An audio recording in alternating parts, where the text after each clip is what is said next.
Welcome everyone to the Banner and Backbone Media. This is which one is this? Is this Ellie's exclusives Yeah, today? I think so. I think we're I don't on know what these Ellie's are called. exclusive. We have two different shows together that we're Okay. doing together. But I believe that we're doing an Ellie's exclusives today. This is actually going to be an Ellie and Zev Yeah. exclusive today on the finances and the money. And we started our week with the deposition of Ghislaine Maxwell, and Ellie doing her transcription into that, and her work there. And so, Ellie, I want to pass it off to you here in a second. But let's first introduce our special guest today, which is Zev Shalev. Um, Many of you in our audience have probably seen or know of him.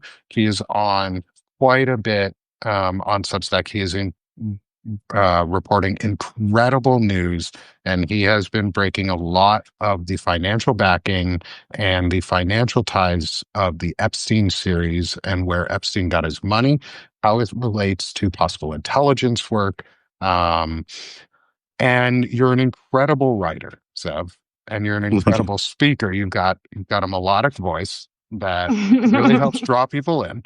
And it's great to have you with us today. Thank you You for haven't heard me joining. sing, so that's a good Yeah, thing because that's cool. if I did, you would not be calling me melodic if I was singing. But thank you very much, Nick and Ellie. Thanks for inviting me. It's great to be on your show. And congratulations on your success. You guys are rising up the Substack charts in unison, and it's great. It's great Yeah. that people have found these new voices. It's so important that this network grows and there's more people involved and more voices are out there. So congratulations on all of that. Okay. Thank you. And so I want to really hand it over to the both of you for today. Is you're both highly intelligent on this and highly informed on this subject matter and have spent a lot of time looking into these various connections. And so let's connect the two of you finally and figure out maybe where the hell did Epstein get his money from? Where did Maxwell get her money from and her father? And why the fuck is our president a pedophile? That's Or a tough how one. did we get to this place where our Yeah. alleged, Yeah. let's be sure we say this correctly, an alleged pedophile, he has not been proven to be, he is in pictures and other things, but he's still alleged pedophile. But the money is really interesting. And I wanted to hear from the both of you on your thoughts around where Epstein got his money, especially with the release of some of the new transcripts that are coming out, testimony, and the changing facts that we keep hearing. And so, Ellie, I'll hand it off to you to begin with you and Zev. Okay. I was just curious how you felt with these depositions coming out. Because I think, have you listened to all the way through? I'm going slow, but Yeah, I've listened to Lane's most of it. I haven't listened to all of yeah. it, but most of it I've listened to. Yeah. Okay, I'm going super slow because I'm retranscribing it because that's my small business is I own a transcription business. Oh, great. And I know that most transcribers are a little bit slipshod, and so I wanted to retranscribe and see if stuff was missed, and stuff was missed. So I'm glad I'm Oh, doing really? it. Well, I mean, there's a lot of stuff that they say is indiscernible, can't hear this, or they'll type something up if people are interrupting. They'll type it up incorrectly because they couldn't hear what was being said. And so I'm catching a few things here and there. I'm curious how you felt just on sort of like a psychological, emotional level of the idea of why they released the transcripts, but then also gave us the audio because they didn't have to. They could have just given us the transcripts. So how do you feel about the fact that they released those audio files as well? I try not to feel when it comes to these stories because it's, if you would actually let your emotions go, you'd be mortified at what you'd come out with because it is just, it's terrible what's going on in our Justice Department and the fact that they were using the DOJ as a platform to platform a pedophile, a convicted human trafficker, someone who has done despicable things to young women, but also to the country. She was an espionage asset as well, and she's done horrendous things to America. And the fact that the DOJ is now being captured and weaponized in the way that it has, to the point where they are issuing basically a free platform where she can say whatever she wants, without any potential for incrimination or anything like that, complete immunity, is stunning. I mean, it just blows my mind that the U.S. justice system could be used for something like that, and it is, and it tells you how far we've gone from what is our norm in America. We've gone. The America of today does not look anything like the America of 6 months ago, and it's a tragedy. And we can't forget that. We can't forget that what's happening is a tragedy around us, and it also is something that's not trustworthy anymore. We can't really trust these institutions of state that we used to trust so much. So these it shakes leaves you shaking your head. You just don't know where to turn to for what America used to stand for, and it's certainly not coming out of the Justice Department. Right. And do you feel like in these interviews is Ghislaine Maxwell convincing? Do you feel like they're trying to have us feel empathetic toward her, which is why they've given us this audio, or do you think They might be it's hard trying. too? But she's not a very empathetic person. I mean, I listen. She sounds like she's so out of touch with reality. She has no empathy at all for the victims at all. Like, you don't even get a sense that she even understands what they might have been going through because of her. And on top of that, this kind of like, just dismissive attitude that she had, which was such a it's a snobby thing that she has. She's like a snob. She comes across as this really into herself and believing that her reality is the reality, and quite proud, it seems, of the fact that she was able to maneuver the president of the United States into giving her this opportunity to use the DOJ as a platform to get a lighter sentence. Well, in all likelihood, she should be completely ashamed of that. If she had any real feeling, she'd be ashamed of the fact that she had committed all these crimes and was now wasting everyone else's time by trying to get, this lighter sentence that she's now being able to get. It's like she's in a prison camp where she's allowed to leave every day for work release. I mean, this is leaving. Does she have work release pass? Well, she can. I guess people there can, I should say. I don't know if she is, Okay. but I think she was authorized for work. Yeah. release, I which was- think you're right. I know that was the whole. So it's like Sweetheart Deal Part 2, basically. Yeah. I mean, imagine It's this woman worse. who's a pedophile wandering in the streets of where she's in Tennessee. Yeah. I mean, imagine her just disappearing, like, just wandering the streets. I mean, she's got a history of being a sex criminal, and the president of the United States is letting her go to work unsupervised every day. I mean, it's kind of like, this is the man who was meant to protect children in this QAnon's, phenomenon that they were trying to introduce. And this is the great protector of children. I mean, it's so ludicrous. Yeah. And so where do you, taking this like disconnection, the Maxwell side of it, is because I think this is where a lot of it starts is, I know, Zev, you've reported a lot on this, um, but I want to get your take in person, is do you think that the Maxwells were part of a intelligence apparatus or more than one? I think more than one. And I don't think you need to, look, I heard from various sources that they were definitely part of Israeli military intelligence, separate from Mossad, by the way, two different organizations. Amman is military intelligence. Mossad is another part of the spy infrastructure of Israel, but they were not part of Mossad. They were part of Israeli military intelligence. But clearly, they also had connections to the KGB and then the FSB, because those two organizations often work together, and they often work together along with the Israeli-Russian mob. So you've got a infrastructure there that is really pre-exists. And you don't have to really squint that hard, because the situation that Robert Maxwell left behind was that he was a spy for three agencies, for MI6, for KGB, and for the Israelis. And because I believe that they were really the inheritors of that network of what he was doing, they were completing his work. They're sort of the third act of this, or the second act of a 3-act play. I think that you've got clear evidence there that they would have inherited the same things. They probably are connected to the same organizations. And more so, I think the CIA is involved in this too, because of the Iran-Contra money, because of that missing, fortune that has never been reclaimed by the CIA, likely was, landed up in Robert Maxwell's offshore holdings, that they would have inherited that too. So you've got, potentially 4 intelligence agencies all connected to these 2 people.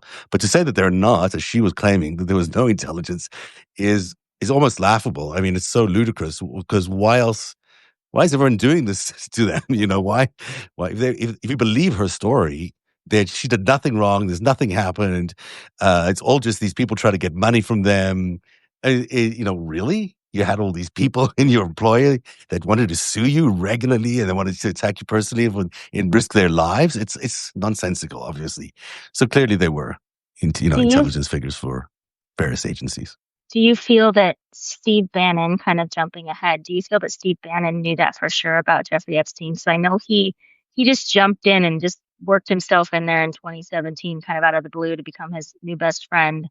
But a lot of that had to do with him thinking that Epstein had CIA connections and him wanting to get back into the White House and telling people he was connected to the CIA when he hadn't been.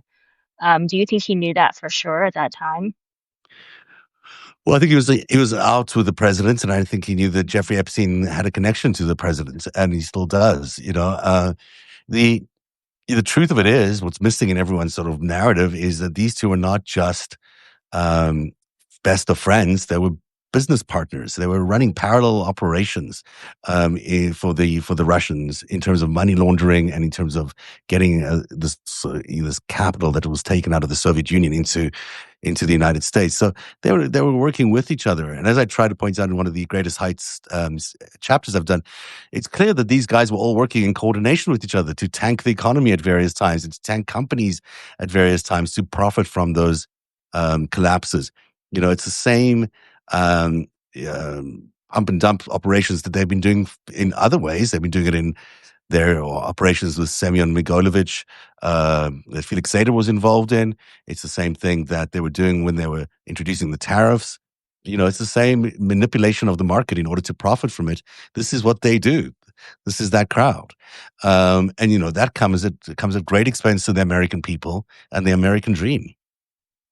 Do you think that's why in their final blow up over, what is it, the Maison Lamite and in Palm Beach, do you think that's why that was such a big deal? Because then Trump turned around and flipped it and sold it to a Russian oligarch. So do you think that there was Russian money involved in that whole transaction and that's why they fell Oh, out? the money was always going to come from Russia. I think they were maybe disagreeing about who gets it and whether Jeffrey Epstein gets the cut and then gives it to Donald Trump, or whether it was going to be Donald Trump who gets it directly.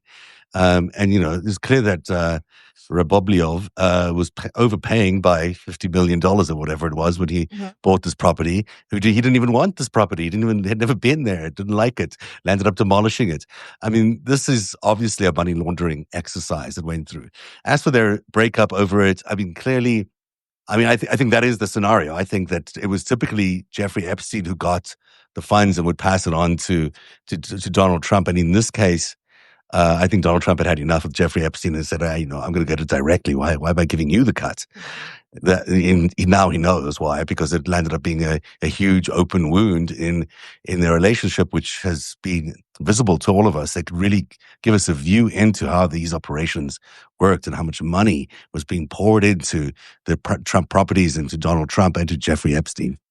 So one of the things that asked I asked Ellie once of this, I think, was does she think that the Trump business itself is a front organization? Very similar to like a mobster running a laundromat to front their money and to launder their money.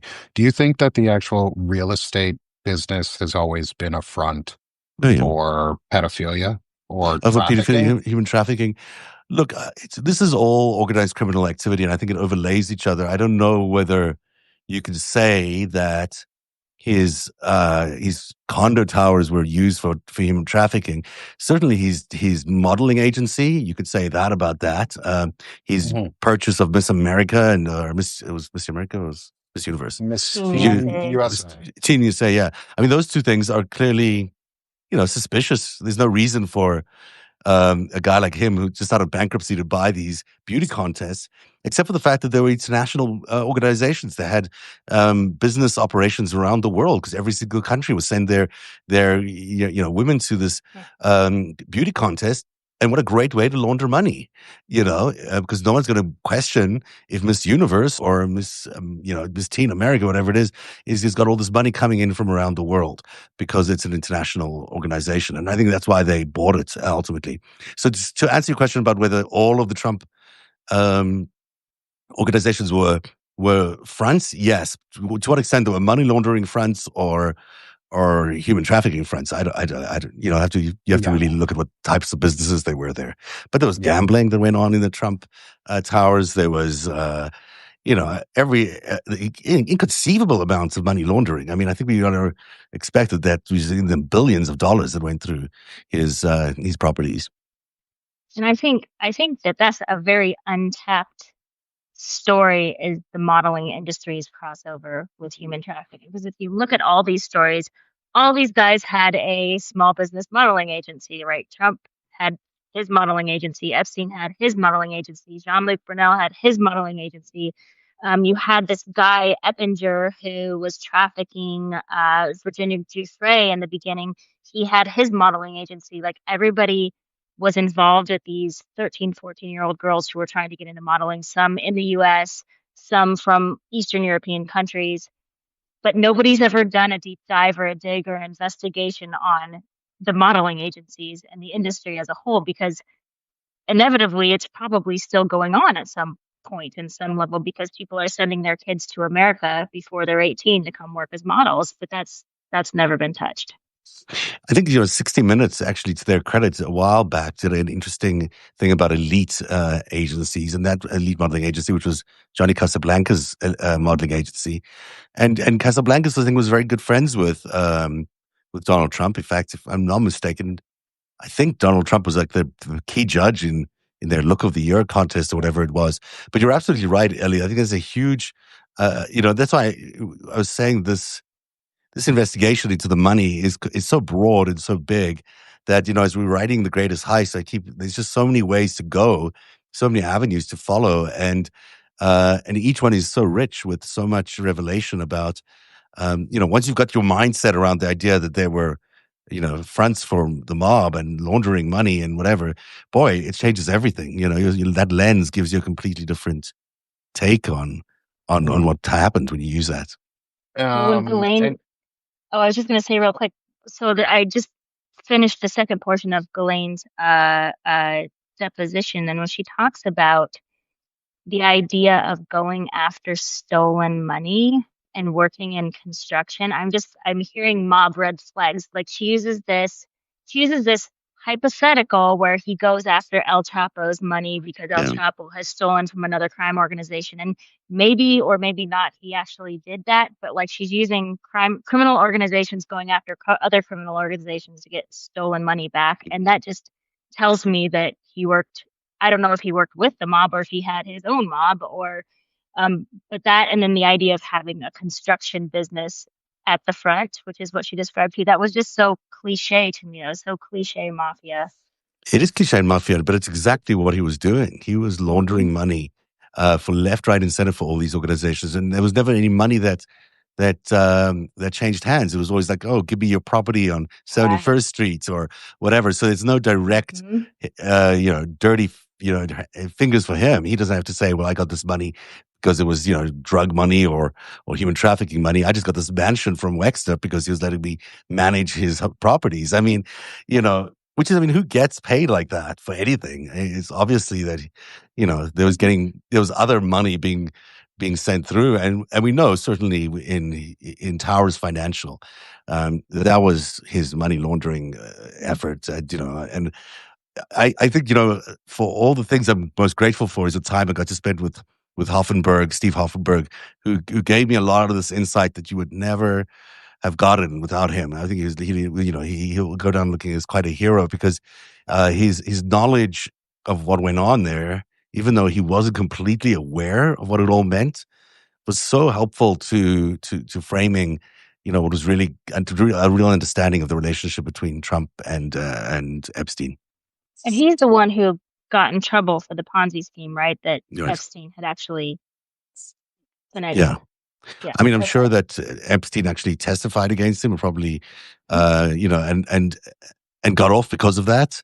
Also because of the intelligence thing. I mean, you know, Hoffenberg told me that the same reason that applied for his 2008 getting off of those charges applied to the him getting off the towers charges too. You know, he was still working for intelligence, and this was an intelligence op. So how are they going to you know, do anything to him? Similarly, I think Drexel and Leon Black and Milken are an interesting sort of parallel to that. You know, Milken and Hoffenberg both go to prison, although Milken I think gets off fairly sued after that. But you know, those are the two people that get the fall guys for these big financial operations, and everyone else gets away with it. You know. Hmm.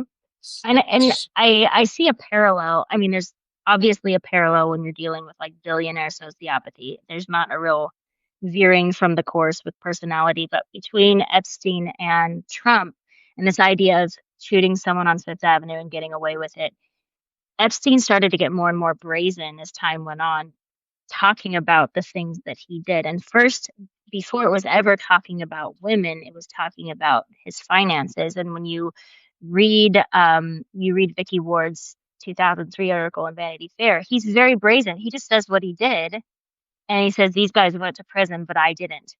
And it's true. He had that kind of authority in that circle that he could do that. But then toward the end, before 2019, he started getting that way with how he dealt with girls and women. And everybody in his social circle began to disappear because they recognized that wasn't going to slide. Yeah, I mean, that was his number one rule. I think Hoffenberg told me was to keep a low profile, and he broke his own rule. So, on the other hand, you know, I have some real questions about his sexuality and about how much actual sexual interaction he had with these women.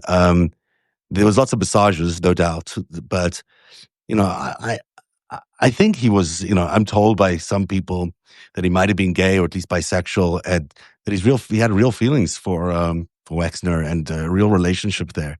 In which case, the idea of him, you know, going after these underage girls becomes a little bit more difficult to understand that he'd be involved in that if for any other reason other than the intelligence reason that he was doing it for. Hmm. And that's why his inclination for massages was probably, you know, so that was the thing that he would go after. Yeah. Yeah. Well, if we want to dive into Wexner, that's a That lot of was fun to actually going talk to be my question about. was, can we dive into Wexner a little? Mhm. Because he's old, he's dying, and not enough people have asked him questions. Yep. No subpoenas. And the Victoria's Secret almost become, and Miss, like the Victoria's Secret models almost becomes a secondary front, even if they weren't involved directly in child trafficking and trafficking in that way, they almost become a secondary front for it. Mm, Hmm. at least Not in even my mind, secondary yet. because he used that money to hide what was being done. Does that sound logical in this? And can you dive into the money and aspects of Wexner? Yeah, I mean, look, Epstein used to represent himself as a scout for Victoria's Secret, so it certainly, you know, he was connected to that directly.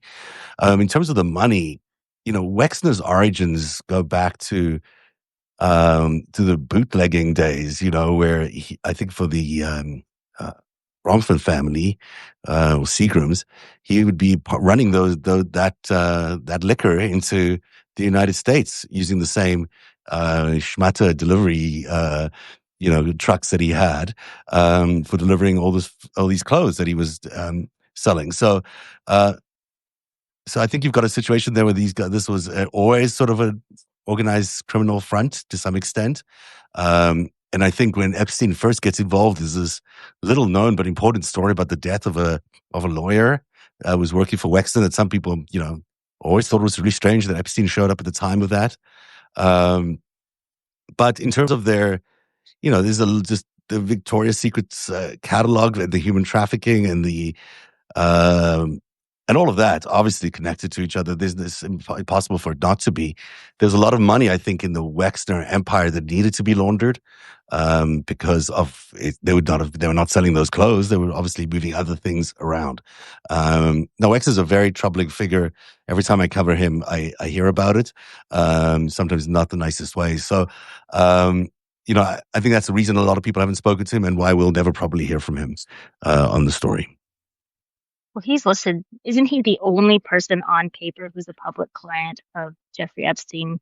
Although Maxwell then went off and listed all his other supposed clients, but Selectively, yes. yeah. But not on a list of any sort. No. But not on the list. Like he was the only publicly listed client of Jeffrey Epstein, and yeah, I have heard the things. Well, I think of, Leon Black was as well. I think we knew that Leon Black Okay. was because of the extraordinary amount of money he was paying for was tax advice, 158 million or something like that. And then I think we certainly, I was surprised to hear Weinstein's name show up in in her list of people. But we were missing a lot of people. We were missing, and George Mitchell was there. Not surprisingly, a lot of Democrats going to be included in what they're putting out. But we were missing the Khashoggis of the world. We were missing the Maxwells of the world. Her father was a client as well of Epstein's, and that's certainly what really triggered my current investigation is that the idea that Offenberg told me that Epstein was trying to manage the debt of Maxwell before his death. I mean, that just opens up a whole world of stories and changes your perspective around the whole thing. Do you believe the story that Wexner paid Epstein for his services with a whole house, or do you think that's bullshit? I mean, I think that. Yes, I think that that's how he paid for it, but I don't think it was the services per se. I think that Wexner is very connected to Israel. He's a huge Zionist. I think you have to factor in the fact that he was working for Israeli military intelligence. We don't really understand what was going on there, but I think it's very hard to imagine a Jeffrey Epstein story without Wexner and his connections to Israel. Mm-hmm. And as far as, so you go down the street. So I live very close to New York City, so I often wander in and go find these different properties. And the last time I was there, I was telling Nick, the last time I was there, I found Jeffrey Epstein's house, which I'm not a very superstitious person, but it gives off a very dark vibe.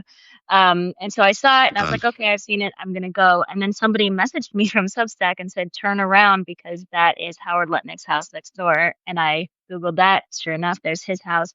But you go down past kind of the United Nations area and you get to their 66th Street apartments, which were also owned by Leslie Wexner. And there isn't a bill of sale for that given to Mark Epstein, although word of mouth says he paid 10 million or something for the building. But there's no bill of sale. And New York is very good about being able to search old property records and bills of sales, and there's nothing. And I get the sense, and this is just my personal take, I get the sense that Mark Epstein is not as innocent as he comes off to be in the Epstein story. I mean, probably not. Probably not. And he owned a property that was being used as a human trafficking venue. I mean, it's hard to say. It's hard to say entirely whether he was directly involved, but it seems like he must have been aware that people like Ehud Barak was showing up. Lived in there. Right. Yeah, and why is the Prime Minister of Israel showing up, or the Defense Minister of Israel showing up to meet these women? That whole I haven't done this for a long time, but I remember 5 or 6 years ago, I really looked at every single property around there, and I think there's a piece of it that belongs to the Catholic Church, which I think was adjoining it, and I think if I'm not mistaken, there's a connection between the Lutnick home and the Epstein home. I think they were connected on the third floor or something. So, I mean, this is not, these are not separate things. These are connected entities, and certainly it wouldn't be surprising if they were operating that as part of the business. That whole mansion complex was, and the connection to the Catholic Church is interesting too. Right. Well, and Bill Cosby lived across the street. Right. So far. But, it's really interesting you say that because when I found his house, I looked at the house next door and I went, wait, which one is it? Because the entryway looks like it goes to both. And when everybody talks about Epstein's house being, the biggest mansion in New York City, it doesn't look like it. When you come up Mhm. to it, it doesn't look like it. Like all of them look relatively the same size. And I Googled it and it said it had something like 7 floors. And I thought, man, I can only see 4. So what does that mean? Is there a lot of space underground? Like, are there several stories underground? So there's a lot of that there, but also in New York, they'll have full apartment buildings, these brownstones that are actually offshoots for the subway exhaust. They don't even actually have a home inside them. They're just gutted for the subway exhaust. So there's a lot of tunnels and spaces between properties. So it's not unlikely that you would get one of these homes that's, at least 100 years old. It has the servants' entrance below the stairs, that they wouldn't be connected to the home next door. And, if it is, it is, but there's no blueprint of. Yeah, and if you look at that's really interesting. That's great insight. Thank you for sharing that. If you look at the on the satellite visuals around that area too, the backyards are often left sort of unexplored. But these two apartments or these buildings, both these houses had adjoining yards. So there's another way in and out of there. And it's interesting. This whole tunnel situation is fascinating to me. Do you remember that Chabad thing that came out a few months ago? Or was it Yeah, I do. where these guys were Where like the rabbis were yeah, doing weird stuff, and yeah, it was and like this disappearing Jewish in and out of mafia thing. in and out of these manholes in Manhattan and in Brooklyn, and who knew that you could get around around New York City through these manholes, and Chabad knows. So and The Ninja Turtles knew. yeah, exactly, Yeah. exactly. What's your favorite Ninja Turtle? Michelangelo, of course. Okay. How about yours, Zev? I'd go with Michelangelo too, but I only know two. It's Leonardo and Michelangelo. I think those are the two. Well, see, when I was a kid, it was Michelangelo, and then I remember all I wanted was the pajamas, and they had Ninja Turtle slippers back then. All the kids had with the little head on the toe, and my grandma got me Leonardo, and I was just like, or maybe it was Donatello, but I was just like, that's not the right one. But thank you. I have a mask somewhere that's a Ninja me. Turtle mask. So I have tattoos that are Ninja Turtle tattoos. Oh my God. Are you serious? On my side. Yeah, my first words were turtle power. Oh, wow. Oh, nice. I'm like a super fan. Kayabunga. Kawabunga. Yeah. They did some weird trips too in the show. Like they went to South America at points. Why am I opening this? Okay, there you go. Yeah, so my question about Howard Lutnick's house was when he bought it in 1998. When he bought it in 1998, he bought it, and I've heard that he actually bought it from Epstein. So Epstein may have owned that building prior, or was it Wexner? I don't know. But he immediately turned it into an apartment building. So he didn't live in it. He turned it into units, which is an interesting theory because, then you have Epstein right next door and you have an apartment building connected potentially. Like there's not something for me to look up about that. So that's really interesting. I hate to cut this short, but my son may have just broken his arm. Okay. So back after that. All right. It was wonderful meeting you, Zev. Likewise. Go deal with your son. To have another one of these meetings soon. Hopefully. Thanks very much for having me on. See you later. Bye, guys. Bye. Y'all. Thanks. I hope he's okay. Yeah.